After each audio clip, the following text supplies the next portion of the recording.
Sir CM 5 ವರ್ಷ ಮತ್ತೆ ಮತ್ತೆ ಬರ್ತಾ ಇದೆ ಸರ್, ಈ ಥರ ವಿಚಾರ ನೀವು ಕೇಳ್ತೀರಾ ಅವ್ರು ಹೇಳ್ತಾರೆ ಅಷ್ಟೇ ಏನಾರು ಅಂತ. ನೀವು ಕೇಳ್ತೀರಿ, ನಾನು ಯಾಕೆ ಹಿಂಗೆ ಹೇಳಕ್ಕೆ ಹೋಗೋಣ ಅಲ್ವಾ? ಚಟ ಇರೋರು ಸುಮ್ಮನೆ ಮಾತಾಡ್ತಿರ್ತಾರೆ ಅಷ್ಟೇ. ಅದ್ರ ಬಗ್ಗೆ ನೋಡಿ, ನಮ್ಗೆ ಯೋಗ್ಯತೆ ಐತಾ? ನಾನು ಯಾರು ಒಬ್ಬ ಸಿ ಎಮ್ ಚೇಂಜ್ ಮಾಡೋಕ್ಕೆ ಆಗಲಿ, ಒಬ್ಬ ಅಧ್ಯಕ್ಷನ ಚೇಂಜ್ ಮಾಡೋಕ್ಕೆ ಆಗಲಿ, ಮತ್ತೊಂದು ಮಾಡೋಕ್ಕೆ ಆಗಲಿ, ನಮ್ಗೆ ಏನಕ್ಕೆ ನಮ್ಮ ಕೈಲಿ ಐತಾ? ಅದು ನಂದು ಏನು ನಡೀತೋ ಅದನ್ನು ಮಾತಾಡಬೇಕು, ನಂದು ಏನಾಗುತ್ತೋ ಅದನ್ನು ಹೇಳ್ಕೊಂಡು ಹೋಗ್ಬೇಕು ಅಷ್ಟೇ. ಬಿಟ್ಟರೆ ನನ್ನ ಕೈ ನಮ್ಮನ್ನು ಯಾಕೆ ಕೇಳ್ತೀರಿ? ನಮ್ಮ ಕೈಲಿ ಏನಾಗುತ್ತೆ ಅದು ಮಾಡೋಕ್ಕೆ? ಏನಾರು ಮಾಡ್ತಾ ಆಗುತ್ತೆ ನಮ್ಮ ಕೈಲಿ? ಸಿಎಂ ವಿಚಾರ ಇಟ್ಕೊಂಡು ಕೇಸನ್ನು ದುರ್ಬಳಕೆ ಮಾಡ್ಕೋತೀವಿ ಅಂತ ಡಿ ಕೆ ಶಿ. ಯಾರು ಏನೇನು ಯಾರ್ಯಾರು ದುರ್ಬಳಕೆ ಮಾಡ್ಕೊತಾರೋ ಅದು ನಮಗೆ ಗೊತ್ತಿಲ್ಲ. ಟೋಟಲಿ ಮೀಡಿಯಾದಲ್ಲಿ ಇವೆಲ್ಲ ಮಾತಾಡೋದು ಪಕ್ಷಕ್ಕೆ ಡ್ಯಾಮೇಜು. ಇದು ಒಳ್ಳೆ ಬೆಳವಣಿಗೆ ಅಲ್ಲ. ಯಾಕೆ ಯಾರ್ಯಾರು ಮಾತಾಡ್ತಾರೋ ಗೊತ್ತಿಲ್ಲ. ಹೈಕಮಾಂಡ್ ಕಂಟ್ರೋಲ್ ತಪ್ಪಿಡಿದೆಯಾ ಅಂತ ರಾಜ್ಯದಲ್ಲಿ? ಯಾವುದು ಕಂಟ್ರೋಲ್ ತಪ್ಪಿಲ್ಲ, ಎಲ್ಲದಕ್ಕೂ ಒಂದು ಲಿಮಿಟ್ ಅಂತ ಇದ್ದೇ ಇರುತ್ತೆ. ಅವರೂ ಒಂದು ಹಂತ ತನಕ ನೋಡ್ತಾರೆ, ಏನೇನು ಕ್ರಮ ಮಾಡಬೇಕು ಮಾಡ್ತಾರೆ. ಅದೇನು ಅಷ್ಟು ಸುಲಭನಾಗೆ ನಾವೆಲ್ಲ ತಪ್ಪಿಸ್ಕೊಳಕ್ಕಾಗಲ್ಲ. ನಾವೆಲ್ಲ ಒಂದು ಪಕ್ಷದ ಚೌಕಟ್ಟಿನಲ್ಲಿ ಕೆಲಸ ಮಾಡ್ತಕ್ಕಂಥವ್ರು. ನಮ್ಮ ಅವಕಾಶಗಳೇನಿತ್ತು, ನಮ್ಗೇನು ಜವಾಬ್ದಾರಿ ವಹಿಸಿತ್ತು ಅದನ್ನು ನಾವು ಮಾಡ್ಕೊಂಡು ಹೋಗ್ಬೇಕಷ್ಟೆ. ದೆಹಲಿಗೆ ದಲಿತ ಸಚಿವರು ಪರೇಡ್ ಹೋಗ್ತಾ ಇದೆ ಸರ್, ಇವತ್ತು ಕೂಡ. ನನಗೆ ಗೊತ್ತಿಲ್ಲ ಸರ್, ಒಳ್ಳೇದಾಗಲಿ, ದೇವ್ರು ಒಳ್ಳೇದು ಮಾಡಲಿ ಅವ್ರಿಗೆ. ಚಾನ್ಸ್ ಇದೆ ಸರ್ ಪರಮೇಶ್ವರ್? ಗೊತ್ತಿಲ್ಲ ಸರ್, ನನಗೇನು ಗೊತ್ತು ಸರ್. ನಾನು ಮಾಡೋಣ, ನಾನು ಹೇಳೋಣ, ನಾನು ಹೆಂಗೆ ಹೇಳೋಕ್ಕಾಗತ್ತೆ? ಯಾರ್ಯಾರು ಏನೇನಾಗ್ತಾರೆ, ಯಾರ್ಯಾರು ಭವಿಷ್ಯ ಹೆಂಗಿರುತ್ತೆ ಅಂತ ಯಾರಿಗೆ ಗೊತ್ತಿರ್ತದೆ? ಏನೂ ಗೊತ್ತಿಲ್ಲ. ತುಮಕೂರು ಗ್ರಾಮಾಂತರ ಬಿಜೆಪಿ ಶಾಸಕರಿಗೆ ನಿಮ್ಮ ಮೇಲೆ ಲೋವಾಗಿರುತ್ತೆ ಸರ್, ನಿಮ್ಮ ಪರವಾಗಿ ಬ್ಯಾಟಿಂಗ್ ಮಾಡಿ ಇರೋರೆಲ್ಲ 11 ಜನ ಶಾಸಕರಿಗೂ ನನ್ನ ಮೇಲೆ ಲವ್ ಐತೆ. ನಾನು ಯಾರ ತೋ ಕಿತ್ತಾಡಿದ್ದೀನಿ? ಎಲ್ಲರ ತೋರು ಚೆನ್ನಾಗಿದ್ದೀವಿ ಅಲ್ವಾ? ತುಮಕೂರು ಗ್ರಾಮಾಂತರದವ್ರಿಗೂ ಲವ್ ಐತೆ, ಬೇರೆಯವ್ರಿಗೂ ಲವ್ ಐತೆ, ಎಲ್ಲರಿಗೂ ಲವ್ ಐತೆ. ನಾವು ಯಾರ ಬಗ್ಗೆನೂ ಏನು ಕೆಟ್ಟದಾಗೆ ತುಂಬ ಹೊಗಳ್ತಾ ಇದ್ದಾರೆ. ನನ್ನೇನು ಹೊಗಳವ್ರಿ? ಯಾವ ಏನೇನು ಹೇಳ್ಕೊಂತಾರೆ. ಅನುದಾನ ಬಂದೈತಲ್ಲ. ಮೊನ್ನೆನೂ ನಾನು ಗುದ್ಲಿ ಪೂಜೆ ಮಾಡಿದ್ದೀನಿ. ಮೊನ್ನೆನೂ ಸುಮಾರು 5 ಕೋಟಿ ರೂಪಾಯಿದು ಗುದ್ಲಿ ಪೂಜೆ ಮಾಡಿದ್ದೀನಿ. ನಿರಂತರವಾಗಿ ಮಾಡ್ತಲೇ ಇದ್ದೀನಲ್ಲ. ಅನುದಾನಕ್ಕೇನು ಕೊರತೆ ಇಲ್ಲ, ಕೊಡ್ತಾ ಇದ್ದಾರೆ ಅನುದಾನ, ಕೊಡ್ತಾ ಇದ್ದಾರೆ. ಶಾಸಕರು ನಿಮ್ಮನ್ನ ಹೊಗಳುವಂಥದ್ದು ಇತ್ತೀಚೆಗೆ ಸರ್ ಗೊತ್ತಿಲ್ಲ ಸರ್, ಯಾರನ್ನ ಯಾವಾಗ ಹೊಗಳ್ತಾರೆ, ಯಾವಾಗ ಯಾರನ್ನು ತೆಗಳ್ತಾರೆ ನನಗೆ ಗೊತ್ತಿಲ್ಲ ಸರ್. ಡಿ ಕೆ ಶಿವಕುಮಾರ್ ಅವರನ್ನ ಕೇಂದ್ರ ರಾಜ್ಯವನ್ನು ಊಟಕ್ಕೆ ಕರಿತೀನಿ ಅಂತ ಹೇಳಿದ್ದಾರೆ. ಗೊತ್ತಿಲ್ಲ ಸರ್, ದೊಡ್ಡವ್ರ ವಿಚಾರ ನನಗೆ ಹಾಕ್ಬೇಕು ಸರ್. ನಾವು ಅದು ಅವ್ರ ಲೆವೆಲ್ಲಿ ಮಾತಾಡೋಷ್ಟು ದೊಡ್ಡವ್ರು ಇದ್ದೀವ ಸರ್. ತುಮಕೂರು ಈ ಥರ ಆಗಿದೆ ಸರ್, ಡಿ ಕೆ ಶಿ ಬಣ ಸಿದ್ದರಾಮಯ್ಯ ಮಾತ್ರ ಅದನ್ನು ಆಗ್ಬಿಟ್ಟಿದೆ ಸರ್ ತುಮಕೂರು. ಏನು ನೀವು ಮಾಡ್ತಿದ್ದೀರ ಅಷ್ಟೇ, ಮಾಧ್ಯಮದವ್ರು ಮಾಡ್ತಿದ್ದೀರ ಅಷ್ಟೇ. ಯಾವುದು ಬಣ ಇಲ್ಲ. ಎಲ್ಲ ಇದು ಬಣ? ಯಾರು ಪರವಾಗಿ ಸ್ಟೇಟ್ಮೆಂಟ್ ಕೊಟ್ಟವ್ರೆ? ಯಾರು ಕೊಟ್ಟವ್ರು ಹೇಳಿ? ಅದು ಯಾರು ಕೊಟ್ಟಿರೋದಿದ್ರಿ? ಯಾರು ಕೊಟ್ಟವ್ರ? ಡಿ ಕೆ ಬಣವ್ರಿಗೆ ಪರವಾಗಿ ಆಗಲಿ, ಸಿದ್ದರಾಮಯ್ಯವ್ರ ವಿರೋಧವಾಗಿ ಆಗಲಿ, ಇಲ್ಲ ಸಿದ್ದರಾಮಯ್ಯವ್ರ ಪರವಾಗಿ ಆಗಲಿ, ಡಿ ಕೆ ವಿರೋಧವಾಗಿ ಆಗಲಿ ಯಾರು ಕೊಟ್ಟಿದ್ದಾರೆ? ಯಾರೂ ಕೊಟ್ಟಿಲ್ಲ. ಅವ್ರವ್ರ ಕೆಲಸ ಅವ್ರು ಮಾಡ್ಕೊಂಡು ಹೋಗ್ತಾವ್ರು ಅಷ್ಟೇ.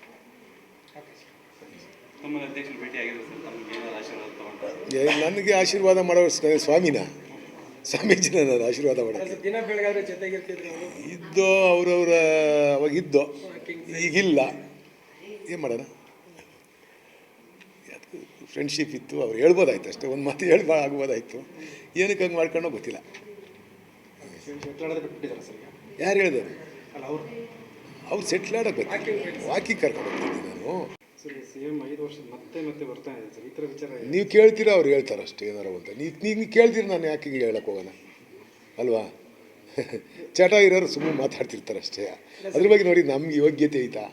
ನಾನು ಯಾರು ಒಬ್ಬ ಸಿ ಎಮ್ ಚೇಂಜ್ ಮಾಡೋಕ್ಕೆ ಆಗಲಿ, ಒಬ್ಬ ಅಧ್ಯಕ್ಷನ ಚೇಂಜ್ ಮಾಡೋಕ್ಕೆ ಆಗಲಿ, ಮತ್ತೊಂದು ಮಾಡೋಕ್ಕೆ ಆಗಲಿ, ನಮ್ಗೆ ಏನಕ್ಕೆ ನಮ್ಮ ಕೈಲಿ ಐತಾ? ಅದು ನಂದು ಏನು ನಡೀತೋ ಅದನ್ನು ಮಾತಾಡಬೇಕು, ನಂದು ಏನಾಗುತ್ತೋ ಅದನ್ನು ಹೇಳ್ಕೊಂಡು ಹೋಗ್ಬೇಕು ಅಷ್ಟೇ. ಬಿಟ್ಟರೆ ನನ್ನ ಕೈ ನಮ್ಮನ್ನು ಯಾಕೆ ಕೇಳ್ತೀರಿ? ನಮ್ಮ ಕೈಲಿ ಏನಾಗುತ್ತೆ ಅದು ಮಾಡೋಕ್ಕೆ?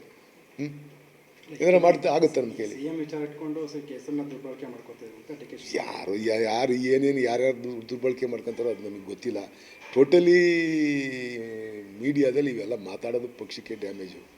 ಇದು ಒಳ್ಳೆ ಬೆಳವಣಿಗೆ ಅಲ್ಲ. ಯಾಕೆ ಯಾರ್ಯಾರು ಮಾತಾಡ್ತಾರೋ ಗೊತ್ತಿಲ್ಲ.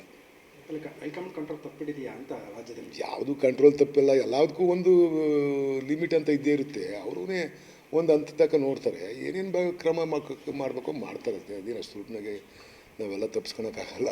ನಾವೆಲ್ಲ ಒಂದು ಪಕ್ಷದ ಚೌಕಟ್ಟಿನಲ್ಲಿ ಕೆಲಸ ಮಾಡ್ತಕ್ಕಂಥವ್ರು. ನಮ್ಮ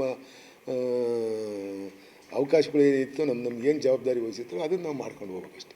ದೆಹಲಿಗೆ ದಲಿತ ಸಚಿವರು ಪರೇಡ್ ಹೋಗ್ತಾ ಇದೆ ಸರ್, ಇವತ್ತು ಕೂಡ. ನನಗೆ ಗೊತ್ತಿಲ್ಲ ಸರ್, ಒಳ್ಳೇದಾಗಲಿ, ದೇವ್ರು ಒಳ್ಳೇದು ಮಾಡಲಿ ಅವ್ರಿಗೆ. ಚಾನ್ಸ್ ಇದೆ ಸರ್ ಪರಮೇಶ್ವರ್? ಗೊತ್ತಿಲ್ಲ ಸರ್, ನನಗೇನು ಗೊತ್ತು ಸರ್. ನಾನು ಮಾಡೋಣ, ನಾನು ಹೇಳೋಣ, ನಾನು ಹೆಂಗೆ ಹೇಳೋಕ್ಕಾಗತ್ತೆ, ಯಾರ್ಯಾರು ಏನೇನು ಆಗ್ತಾರೆ, ಯಾರ್ಯಾರ ಭವಿಷ್ಯ ಹೆಂಗಿರುತ್ತೆ ಅಂತ ಯಾರಿಗೆ ಗೊತ್ತಿರ್ತದೆ, ಏನೂ ಗೊತ್ತಿಲ್ಲ. ತುಮಕೂರು ಗ್ರಾಮಾಂತರ ಬಿಜೆಪಿ ಶಾಸಕರಿಗೆ ನಿಮ್ಮ ಮೇಲೆ ನೋವಾಗಿರುತ್ತೆ ಸರ್, ನಿಮ್ಮ ಪರವಾಗಿ ಭೇಟಿ ಮಾಡಿದ್ರೆ ಇರೋರೆಲ್ಲ 11 ಜನ ಶಾಸಕರಿಗೂ ನನ್ನ ಮೇಲೆ ಲವ್ ಐತೆ. ನಾನು ಯಾರ ತೋ ಕಿತ್ತಾಡಿದ್ದೀನಿ ಎಲ್ಲರ ತೋರು ಚೆನ್ನಾಗೇ ಇದ್ದೀವಿ ಅಲ್ವಾ. ತುಮಕೂರು ಗ್ರಾಮಾಂತರದವ್ರಿಗೂ ಲವ್ ಐತೆ, ಬೇರೆಯವ್ರಿಗೂ ಲವ್ ಐತೆ, ಎಲ್ಲರಿಗೂ ಲವ್ ಐತೆ. ನಾವು ಯಾರ ಬಗ್ಗೆನೂ ಏನು ಕೆಟ್ಟದಾಗೆ ಅಲ್ಲಿ ಇತ್ತೀಚೆಗೆ ನಿಮ್ಮನ್ನ ತುಂಬ ಹೊಗಳ್ತಾ ಇದ್ದಾರೆ. ನನ್ನೇನು ಹೊಗಳವ್ರೆ, ನಿಮ್ಮನ್ನು ಹೊಗಳ್ತಾ ಇದ್ದಾರೆ ಸರ್. ಹುಲಿ ಅಂತವ್ರು ಸರ್. ಯಾವ ಏನೇನು ಅನುದಾನ ಹೇಳ್ಕೊಂತಾರೆ. ಬರ್ತಿಲ್ಲ ಆದರೂ ಎಲ್ಲ ಕೂಡ ಅಡ್ಜಸ್ಟ್ ಮಾಡ್ಕೊಂಡು ಹೋಗ್ತಾ ಇದ್ದಾರೆ ಗುಬ್ಬಿ ವಾಸವರು ಅಂತ. ಅನುದಾನ ಬಂದೈತಲ್ಲ. ಮೊನ್ನೆನೂ ನಾನು ಗುದ್ಲಿ ಪೂಜೆ ಮಾಡಿದ್ದೀನಿ. ಮೊನ್ನೆನೂ ಸುಮಾರು 5 ಕೋಟಿ ರೂಪಾಯಿದು ಗುದ್ಲಿ ಪೂಜೆ ಮಾಡಿದ್ದೀನಿ. ನಿರಂತರವಾಗಿ ಮಾಡ್ತಲೇ ಇದ್ದೀನಲ್ಲ. ಅನುದಾನಕ್ಕೇನು ಕೊರತೆ ಇಲ್ಲ, ಕೊಡ್ತಾ ಇದ್ದಾರೆ ಅನುದಾನ, ಆದರೂ ಕೊಡ್ತಾ ಇದ್ದಾರೆ. ಬಿಜೆಪಿ ಶಾಸಕರು ನಿಮ್ಮನ್ನ ಹೊಗಳುವಂಥದ್ದು ಇತ್ತೀಚೆಗೆ ಯಾಕೆ ಅಂತ? ಸರ್ ಗೊತ್ತಿಲ್ಲ ಸರ್, ಯಾರನ್ನ ಯಾವಾಗ ಹೊಗಳ್ತಾರೆ, ಯಾವಾಗ ಯಾರನ್ನು ತೆಗಳ್ತಾರೆ ನನಗೆ ಗೊತ್ತಿಲ್ಲ. ಸರ್ DCM DK ಶಿವಕುಮಾರ್ ಅವ್ರನ್ನ KN ರಾಜನ್ ಅವರು ಊಟಕ್ಕೆ ಕರಿತೀನಿ ಅಂತ ಹೇಳಿದ್ದಾರೆ. ಗೊತ್ತಿಲ್ಲ ಸರ್, ದೊಡ್ಡವ್ರ ವಿಚಾರ ನನಗೆ ಹಾಕ್ಬೇಕು ಸರ್. ನಾವು ಅದು ಅವ್ರ ಲೆವೆಲ್ಲಿ ಮಾತಾಡೋಷ್ಟು ದೊಡ್ಡವ್ರು ಇದ್ದೀವ ಸರ್. ತುಮಕೂರು ಈ ಥರ ಆಗಿದೆ ಸರ್, DK ಬಣ ಸಿದ್ದರಾಮಯ್ಯ ಮಾತ್ರ ಅದನ್ನ ಆಗ್ಬಿಟ್ಟಿದೆ ಸರ್ ತುಮಕೂರು. ಏನು ನೀವು ಮಾಡ್ತಿದ್ದೀರ ಅಷ್ಟೇ, ಮಾಧ್ಯಮದವ್ರು ಮಾಡ್ತಿದ್ದೀರ ಅಷ್ಟೇ. ಯಾವುದು ಬಣ ಇಲ್ಲ. ಎಲ್ಲ ಇದು ಬಣ. ಯಾರು ಪರವಾಗಿ ಸ್ಟೇಟ್ಮೆಂಟ್ ಕೊಟ್ಟವ್ರು? ಯಾರು ಕೊಟ್ಟವ್ರು ಹೇಳಿ. ಅದು ಯಾರು ಕೊಟ್ಟಿರೋದಿದ್ರಿ? ಯಾರು ಕೊಟ್ಟವ್ರ? DK ಬಣ ಪರವಾಗಿ ಆಗಲಿ, ಸಿದ್ದರಾಮಯ್ಯವ್ರ ವಿರೋಧವಾಗಿ ಆಗಲಿ, ಇಲ್ಲ ಸಿದ್ದರಾಮಯ್ಯವ್ರ ಪರವಾಗಿ ಆಗಲಿ, DK ವಿರೋಧವಾಗಿ ಆಗಲಿ ಯಾರು ಕೊಟ್ಟಿದ್ದಾರೆ? ಯಾರೂ ಕೊಟ್ಟಿಲ್ಲ. ಅವ್ರವ್ರ ಕೆಲಸ ಅವ್ರು ಮಾಡ್ಕೊಂಡು ಹೋಗ್ತಾವ್ರು ಅಷ್ಟೇ. ತಮ್ಮನ್ನ ಅಧ್ಯಕ್ಷರು ಭೇಟಿ ಆಗಿದ್ರು ಸರ್, ತಮಗೆ ಏನಾದ್ರು ಆಶೀರ್ವಾದ ತಗೊಂಡ್ರೆ? ನನಗೆ ಆಶೀರ್ವಾದ ಮಾಡೋ ಸ್ವಾಮೀಜಿನ ನಾನು ಆಶೀರ್ವಾದ ಮಾಡೋಕ್ಕೆ ದಿನ ಬೆಳಗಾದ್ರೆ ಜೊತೆಗಿರ್ತಿದ್ರು ಅವರು. ಇದ್ದೋ ಅವ್ರವ್ರ ಅವಾಗ ಇದ್ದೋ, ಈಗಿಲ್ಲ. ಏನು ಮಾಡೋಣ? ಫ್ರೆಂಡ್ಶಿಪ್ ಇತ್ತು, ಅವ್ರು ಹೇಳ್ಬೋದಾಯ್ತು ಅಷ್ಟೇ. ಒಂದು ಮಾತು ಆಗ್ಬೋದಾಯ್ತು. ಏನಕ್ಕೆ ಹಂಗೆ ಮಾಡ್ಕೊಂಡೋ ಗೊತ್ತಿಲ್ಲ. ಬಿಟ್ಬಿಟ್ಟಿದ್ದಾರೆ ಸರ್ ಈಗ. ಯಾರು ಹೇಳಿದ್ರು? ಅಲ್ಲ ಅವ್ರು ಸೆಟ್ಲ್ ಆಡೋಕೆ ವಾಕಿಂಗ್ ಕರ್ಕೊಂಡು ಹೋಗ್ತಿದ್ದೀನಿ ನಾನು.